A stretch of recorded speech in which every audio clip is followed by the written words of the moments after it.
So, speaking of creating stuff like example, you have speakers going on, you have Hmm. smart watches going on. Yes. How is that even possible? Like, what's the journey? You know, and are they Yeah. different brands? Because I see the speakers have a different Instagram page, and the Mm. smart watches have different Instagram pages. Like, Yeah, huh? yeah. I think different. So actually, so it was with Summer Up. Summer Up is the what helped me get the Queen's Award, get to Forbes actually, and I mean, if it's come back from what I've always been at the core. I've always asked my philosophy, my personal philosophy is people first. Mhm. I want to do things that don't put people first, not use them, not put my interest and my profit first. It was always like, does this help people? Regardless, does it help people and cause them joy and delight them in their own daily lives? And if there's any slight notion of that being the first thing that people have that they delight by working or using my product, then I always take this kind of approach. So Summer Up was like, struggling is my education as well. When we worked with UNICEF after the year, I worked with them for 3 more years as African Youth Ambassador. And so I learned that there are a lot of scholarships that goes and claimed every year. Yeah. Total, for Africans specifically by 2018, almost 3 billion in scholarship, free money for scholarship was unclaimed, returned to the sources because it was set out for Africans across the But globe no to one to was there apply to for see. scholarships, but because no one was there to see. In Tanzania, there are different myths.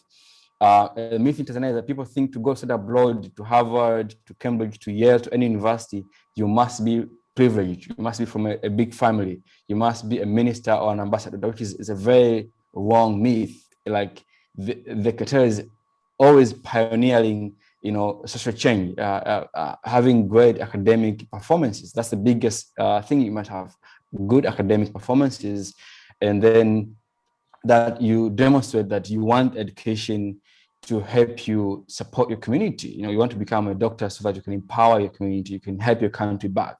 And so people don't apply because of the myth that is set forward, you know. Yeah, And so, and I think that also it also happened to me personally. You know, when I was honestly, like whatever you're saying is totally true. I can even testify on that one because even when yeah, I was coming here to Russia, and by the yeah, way, I'm in Russia. So when I was coming okay, here, I tried to look for like scholarship and stuff, but I didn't know exactly where to find them, you know. And then mm-hmm. all I knew was those agencies that come to our schools. Like, yeah, we Yeah, offer you this, and obviously you have to pay them. And then it's also yeah, not, most of them are not even scholarships. And then after yeah, I got here, after meeting mm-hmm. people from different countries, they're like, Doreen, why are you here? Like, why didn't you come with scholarship? I'm like, I didn't know everyone else from different countries are here for like with scholarships. And I'm like, and and and that's it with Tanzania. So there are a lot of scholarships organization in Tanzania. They are claiming to give scholarship, but they're not. What they yeah, do is they are an admission agents. They help you to find a university. They help you with applications, maybe, and sending your visas and everything. But then you have to pay them a fee, and then you have to pay a school fee to the university going to, and then you have to yeah, have your own stipend money living there for those 4 5 years, and that's not scholarship, that's cheating people. Because scholarship, what it means is the most you can pay for a scholarship is your visa. Is a Yes, visa. Because and your even plane the ticket ticket, actually. if, Some. some scholarships they pay you a return ticket, and so what I saw is the myth. And a lot of Africans, if you go abroad, and I go to meetings abroad, I go to workshops, trainings, I go to these programs in different universities, you find there 20 Nigerians, 10 Ghanaians, 6 Kenyans, Zambians, and Yeah. where Tanzania you are the only one. At first you are happy, but then as you grow up, you say, "Am I selfish? Why is Dolly not here? Why is not John here? Why is not my people not here?" And then that was my revelation. Like, you know what? I know people for my village, Nyanguge. I know a lot of people intelligent that I was not even the most intelligent compared to them when we were in school. You know where they are? Some of them, they're now bus conductors. Some are farmers. They didn't even go anywhere, but they were super intelligent. This is across Africa villages. There's so many young people who are intelligent academically, but since you come from poor families, an They don't informed see the family, opportunity. and the scholarships, people, some of us, when they come to Ministry of Education, people don't publicize what of harm. For people to know, they make it personal. They make it, this is ours. They don't share with people and how to get it. So I said, maybe let me launch Summer App. And Summer App was to solve another challenge. Was this scholarship also, they are scattered all over the internet. There are over 100,000 websites. Each one has its own scholarships. So how do you know which my fit scholarship, which website to go? Because also there are eligibilities for you to apply. And for you to know that, I said, let me create a mobile app, a Summer app that will easy the job for you to find your fit scholarship, the perfect fit for you. So we create an algorithm that helps students to have personalized scholarship that they only qualify to apply. So if you want to say, let's say, nuclear engineering, if you go to a system, it will only give you scholarships based on your academic profile, academic credentials. It will only filter and give you exactly those you qualify to apply. Exactly those. It will filter all the garbages and put them out. So it gives you 10 scholarships. And if you look at all of them, you have 100% chance of you winning them. So apply all of them. Easy, right? Yeah, wow. So Why didn't that's my I see journey. this? That's my journey of building. That's actually the journey of building product for me. Yeah. Whether it succeeds, fail, but it's always, does it help people? Do I? Because the core is also solving my own challenges. When I finished high school, I want to go to study criminal justice, and then I want to study cartoon animation. And I only wanted to study cartoon animation in Japan because I love the cartoons and the art Yeah, around the it. animes. Hmm. Yeah, animation, yes. So I applied for Waseda University, and I remember I had like a 50% scholarships in Tamale University in Tokyo. And then the 50 I have to pay, the 50%, the remainder How was much is like it? $100,000 scholarship. Like, that's just a fee. I'm like, what is this? Wow. That is not Yes, even and scholarship. not. So I gave up and I said, no, chill, not now. But as I go, as I learned, we can figure a way to create a solution that will help people. And actually, even the scholarship, what I didn't know about the apps because I was doing different kind of. I want to do a different degree, and then I used to apply for. So I applied for a conference in France, Strasbourg. So I was in the Parliament, European Parliament meeting, Mm. and in the midst of member of EU Parliament, members of Parliament, they brought an American economist, Jeremy Rifkin, who just launched a book that was called The Third Industrial Revolution. He was giving a speech about the new economies, the third economy to the fourth industrial revolution. And he was talking about the collaborative commons, the sharing economy, the Uber, the Snapchat, the Facebook, and how that and how this new economy enables, societies and people and builders to build solutions at a near zero marginal cost of production. But the rate of impact is billions, And so you imagine a single app build the cost of building this particular app is near to zero, but the impact it has to the world, it's unbelievable. And that was the power that I was talking about app. So when I came saying, oh, so app is a new deal, right? So I started studying, the app economy, the programming, these kind of things, social media, technology, software, Udemy, Coursera, Udex, doing all those courses, And I finished. I said, no, I'm gonna now. There's a scholarships. I didn't know what to do because earlier on I was sent on CS scholarship was sent on WhatsApp. I'll post on my Facebook and say, now let me build a system to help Africans actually get free scholarships, fully funded scholarships. And so the parents conference, the UN experience both gave me knowledge to come to summer up and build the app, and it was really helpful. Suddenly, it has a bit of hurdles for a year or two. It had a bit of hurdles. It was basically technical and internal hurdles. And so we paused it. And I think we are launching back again this year, much more better. And now here to stay forever, a kind of a solution. But that's the journey of building, It's not really saying it's now when we had Summer Up, my aim was to solve a particular problem. I didn't think about money. Profit, How do I live? How do we sustain the company? How do we pay our operation cost? How do we survive? How do we eat? So while we are on the journey, we say, what? How do we now survive? How does this company survive? How does this system, continue to be built and become better? Because we need to spend money. And so then I said, I need to venture more into how to create a business out of this. So we come up with different models of business. But then the thing about Africa is that high school students, they don't do such jobs. They don't work. They can't. They depend from their parents. It's not our culture to say we're working. Right? It's very few who does that. And so, but also, how do you?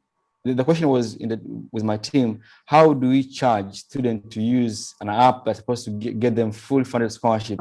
How again do we charge them to use it? It doesn't make sense. And so, these are students; they don't have an income. Why do we charge them? Maybe you should charge parents. So it was a dialogue. So let me make it free for now. People used it and it was good. But say for us to make money, let's create another product that will be pure business. That now we can use our network of students that we've supported, families, say, guys, we also want to survive. Here we have another product. We're creating a smartwatch for you. Now it's called Aflibit. Previously it was called, the other company I had was called Summerfit, but we've launched a different company called Aflibit. Now this is where the journey of building even Aflibit came in. But Aflibit, why is smartwatch and not, let's say, a smartphone? In that particular year, I was invited by somebody called Majid Mjengwa and to a diaspora conference in Dar es Salaam. And they brought in Jakaki Kikwete Cardiac Institute MD. He was speaking there about, heart disease in Tanzania and the history and the data and what is happening and their capacity. And so I saw a lot of people, a lot of death happening in Tanzania because of heart attack is because of negligence. Is because of lack of checkups medical checkup. Most Africans don't do checkup is not there. So somebody would have the heart will be acting, but they say, because I just drink Coca-Cola, that's maybe why. But that's different. There's something going on for you for a long time. You haven't been checking up to make sure what is it and find the proper way to address it. And so we said, what if we can create a system using the arch technology was there, but also we can customize and create it African-based to suit the needs of Africa, of Tanzanian culture societies, to become a source of the health information, heart-based information, so that your doctor also can have notification and see what's happening with your health. So we Fitbit, Apple, they have similar things, but the challenge was, Doreen, we can't afford to buy an Apple here in Tanzania. Few people in Dar es Salaam can afford, but I know my mother in Mwanza can't afford, my sisters, my grandmother can't afford, even a Fitbit, they can't afford to have it. And the elders, they're more chronic to these heart issues. And so why can't we create an Afrocentric, cheaper, affordable, better smartwatch for Africa? Why do we have, and the question was, people was like, why do we have Ford, the Ford company? But from Ford, in Japan, they have their own Mitsubishi, Toyota. In China, they have their own car, BYD and Lucid. In America, they have their own cars, many cars. In UK, they have their own cars, Discovery, Range Rover. In Germany, they have their own BMW. So we are not obliged to only say, oh, there's Fitbit already. We can create our own African solution to address African needs, both price-wise, also the feature-wise. You can come here, somebody's wearing an Apple Watch for one, prestige. I'm having an Apple Watch, but the features, they are not, most of them are not functional because the payment doesn't work here. They're healthy, maybe. So you just wear for prestige, but in terms of functionality and the benefit, doesn't really have. Few features work, but most critical features doesn't really work because you can they're on the market for those kind of products. So we can create our own product and say this is built for Africans in Africa to use. We can integrate with all the ecosystem across Africa. That was the vision for it. Is still the vision for the watch business. Wow. Yeah. Let me even clap hands for you. That's great. And I also wanted to ask, what about someone who wants to start an application? Does your team also help these people? Or no, do you have that such service? We don't have an agents company. We only build we're a company building our own solutions for ourselves because we cannot afford to take other people's project. Our model isn't being an agent that builds services for others. Our model is a company that creates solutions for communities, and so we build solutions for people, like end users basically. Okay, so apart from putting the Forbes picture, just generally, like, are you currently living a childhood dream? Yeah, because my biggest dream was to get education, any kind of education. That was the obstacle in my life. I think in my family, that was an obstacle. So my biggest dreams has been education, and I think my friends ask me, some of them, and I feel like I'm successful. They bring that to money, and I tell them don't minimize my access to money. Me getting education, there's no monetary value I can put into that. The opportunities that I'm able to help myself, that I'll be able to help my family, but people around me and my country and communities around, it's beyond money value that I can get. And I was I delight in working and seeing that my work help people. So when I see, back in the days, I used to receive testimony from Zambia and Nigeria. Hey, I received your scholarship. It helped me out. I'm now studying German, and I'll go to sleep at my house. I struggle with I don't have electricity power at my house, but I'm sleeping so satisfied just because a testimony came in. Somebody got a scholarship in Zambia to go study somewhere in UK. And that for me is the biggest satisfaction and I think dream that I've had my own education, but also to able to impact others to have education at a particular point in time. Yeah, I think I live my dream. Wow. Actually, the success is always it's about value, what you bring in value to yourself and to other people. That's very true. And what would you tell young Isaya out there right now? Those people who are trying to make it. I think there's love your neighbor as love yourself. I think the first thing I tell people, young people or myself back in the day, is to continue to unshakably love yourself, to unshakably define yourself. Growing up, people will define me or try to put me in boxes that suit the narratives. And being unshakable and knowing who I am internally, my spirit tell me who I am, not what you're saying. I am this person. And unfortunately, in our communities, you might look stubborn and labor, but love you. When you love you, you are able to listen to what your spirit, what your instincts are directing you towards. Because I've come to learn, Doreen, no one really knows you. No one really knows me. Shocking news, even our parents doesn't know who we are. Even our parents doesn't know who we are. Some parents, they have a revelation and a grace to know who their kids are.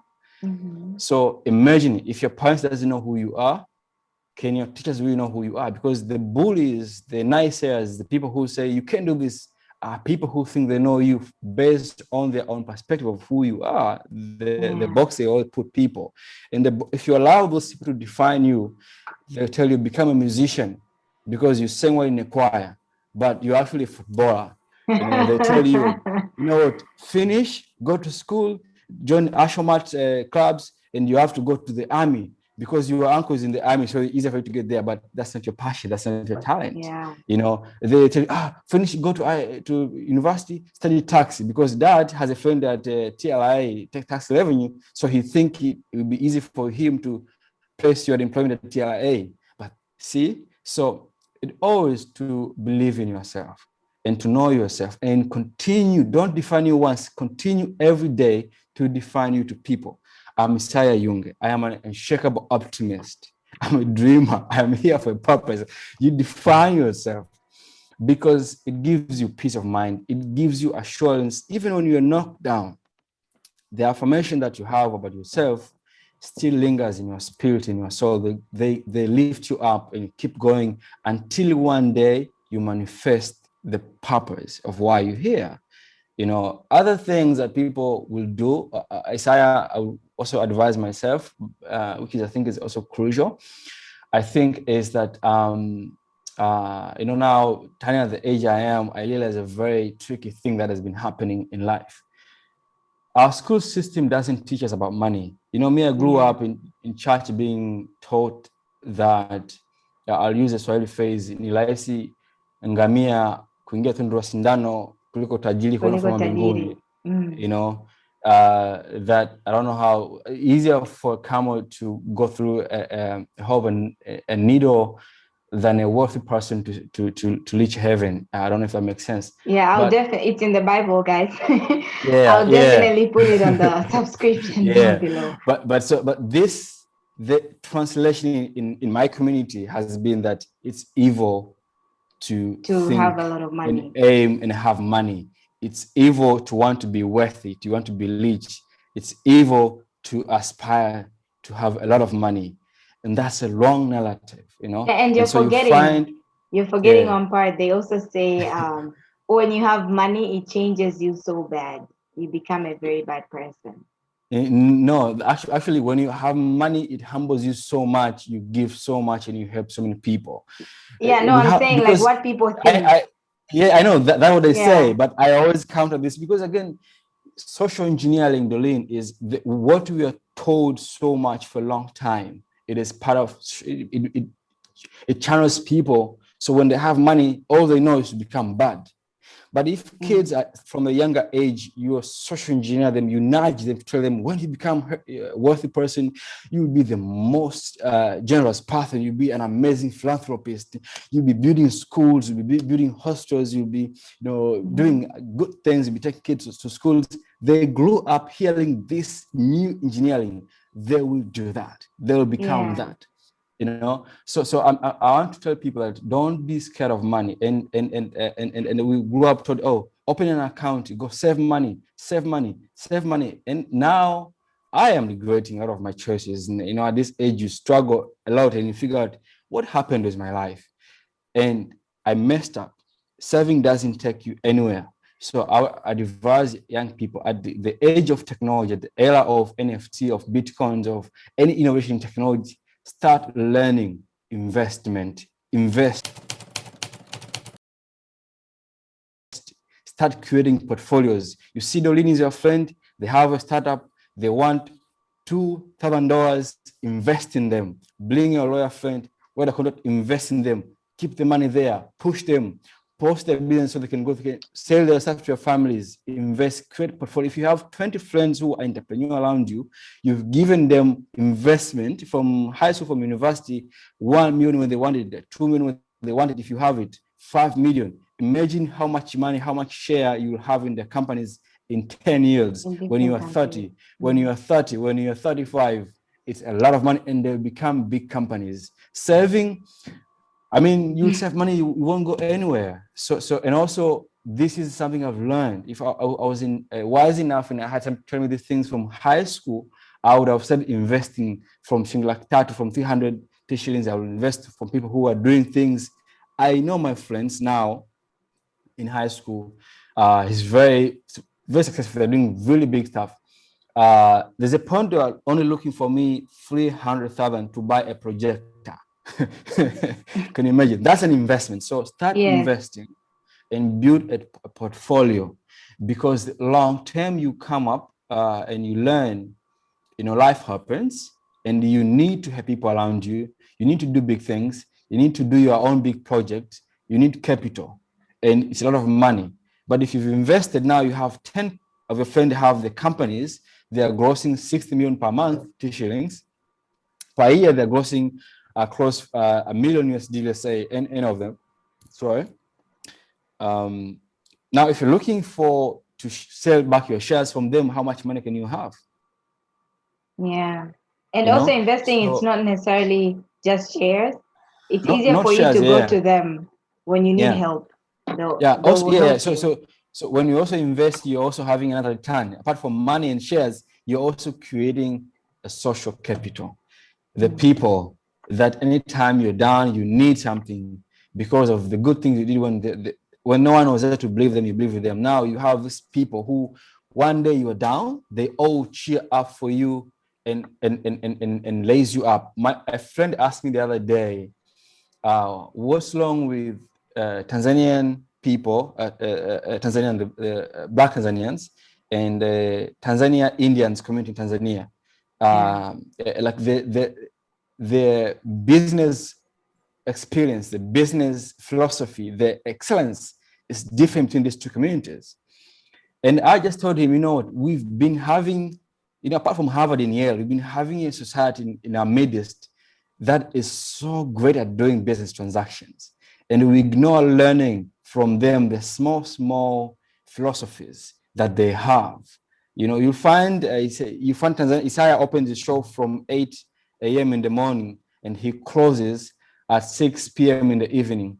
In between, there's no break, but at the end of the day, Isaiah is still behind. And you find my friend who's in Tanzania, Indian, a friend of mine, open his shop at 3 a.m. and he closed the shop for 1 hour break, lunch break at Mm. 7 to 8 p.m., right? At 1 to 2 p.m. And then they come back to office at 3 p.m. to 6 p.m. They close. In 6, discipline, the small things. So learning habit that are productive, habit that are not what was it like in Yeah. English? Not the thing you It's do like normally, used, not the yeah, normal. My goodness, habits. English, where are you? Not the habit of doing things, you know. And so doing those kind of things, eh, creating a habit in yourself is also a game changer. That was my point. A habit of doing something and stopping and reflecting and then go on doing it. Because if you do from morning to evening, when do you reflect? When do Yeah. you, Take a when do break. you take a break for yourself? So you burn out. Yeah. Actually, attended the Queens as well. Like I saw pictures of you. How did you feel? Like, having a handshake with a queen? Boy, I felt great. People don't understand these small things. It was a great thing for me to, apart from everything, I think the Queen is a good symbol across the globe. For us, from the Commonwealth, we have history with the royal family. Our relationship dates back through during colonialism to when colonialism was abolished to now what we so-called Commonwealth. Commonwealth. That's actually trying to create alternative commons. And what I like about the Queens and our organization is, despite of many other things that still it works to benefit the Commonwealth, to create a win-win, a mutual relationship between the royal family or the Commonwealth, is that you find here's an organization which is willing to create alternative commons, trying to create goods and trying to bring dialogues between members of the Commonwealth and say, how can we build together? How can we advance together? And for Africa and for young African, for me, being around her, given an award for the work we were doing in the Commonwealth. I think it was a great affirmation and a really great deal. And I'm very grateful for the entire Loyal family and the organization, the Queen's Young Leaders organization that was in charge of this award, because, um, we must move forward. Yeah. Always, we cannot dwell in the past. And this is, for me, is a gesture of moving forward, that we as young people, at some point, we recognize in the Commonwealth that we are doing our best to help our communities. And when we see leaders step up, and hold our hands and cheer us and pat us in the back, we don't need the pat, but when they pat us in the back, we are grateful. And so it feels Yeah. great for that award. It's an affirmation that to keep doing good work, to keep impacting people, despite the failure, despite the challenge, despite the hurdle with policy, it's any other. But when a leader like her and even someone in our countries in Africa cheer up for young people, they boost our morale to keep doing good, to keep thinking of solving our Africa challenges. Yeah. Guys, Yeah. this is an example of building your portfolio. Even the tiniest achievement, you need to Yes. build a portfolio for it. And Yes. it's amazing, Isaiah. You're doing great. And Thank I'm you. coming, whatever time I need help, I'll be there. Thank And you. I mean, keep coming. Yes. And I'm yes, here to cheer up for you. yes. And guys, we are grateful. And also, Isaiah, where can we get your products? Like, advertise yourself here Thank you so as much. you're So, closing out. building two companies, smartwatch, the new company called Goodsome Technologies, based in Hong Kong and Dar es Salaam, Tanzania, we're creating an Afrocentric smartwatch. It's called Afribit. And also, we are now selling actually here in Kariakoo, actually. In Tanzania, we have changed a different model of how we're selling now. Doing Kariakoo, we have a supplier there. We give them all the product they supply in the market for us. We are kind of supplying actually in Sudan, Congo, and I think we Wow. are closing out some suppliers in Zambia as well sometime soon. We're also building a smart watch of its kind, like smart Kaya. Like Google for Africa, it's an Alexa for Africa. We are still in the last phase of building this product. It's actually ready. We are now finalizing a mass production process for this product. Yeah. And we will announce more where you can get this product. For Africans who are diaspora, living out of Africa, we're partnering, I think, with Target, Amazon, and I think we'll be having also Easy Buy coming on board to sell our product online. But in the meanwhile, we will be announcing full details of where we will be selling the speaker moving forward. But yeah, I'll be posting most information about my work in our website, www.smartkaya.com, and my social media. And I think follow me on social media, follow my company's accounts, and we'll be sharing official information there. When every information is ready to be shared with public, we'll be sharing there. Yes, definitely. Anyway, when it comes to the market, I'll also help share on my social medias as well. Of course, Thank we're here you. to support each other, and I'll link all those websites and the Instagram, everything on the description down below. And Thank you so guys, much. please follow him so you can get to know him better. People can also DM you, right? Yes, you can DM me, but Yes. I mean, I just don't DM me hi, don't DM me hi, just send a Yeah, if you have full serious details. questions, yes. Yeah, Yeah, if you have serious questions, just put them down yeah, below. Don't just start, yeah, hi, how are you, and expecting yeah. him to answer. No, So yeah.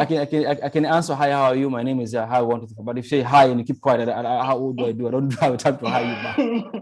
Yes, time is Yeah, limited. Okay, yeah. thank you, Isaiah. It was nice having you. And thank you guys for Thank you for tuning having in. me. I'll see you guys in the next episode.